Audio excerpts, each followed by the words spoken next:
হাঁটু গ্রাউন্ডে কপাল ঠুকে আল্লাহর সেজদা দিল, এটা আদি আমল। এটার একটা সিলসিলা আছে, চেইন আছে। এটা দেখলে বিধর্মীরা আশ্চর্য হয়ে যায়, ওদের হৃদয়ের মধ্যে যে টাচ করে। সুবহানাল্লাহ।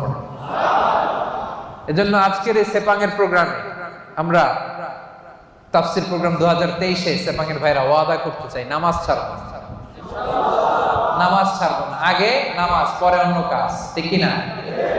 কাজকে বলে দাও আমার নামাজ আছে, নামাজকে বলো না আমার। পারবেন? পারা যাবে? ব্যস্ততা যদি থাকে অ্যাটলিস্ট ফরজটা পড়েন, সময় থাকলে সুন্নত নফল সহ পড়েন, না পারলে অন্তত ফরজটা পড়েন, কিন্তু নামাজ ছাড়া যাবে না। ভুল করছি, আজকে শুরুতেই তো বললাম, তা এই বোন আমরা অনেক ভুল করি, ভুল ছাড়া মানুষ নাই। আজকে আমরা তওবা করে খাঁটি মুসলমান হব, আজকে থেকে আমরা নামাজি হব। পিছনের ভাইরা আপনাদের কণ্ঠে কোনো আওয়াজ নাই, পারা যাবে?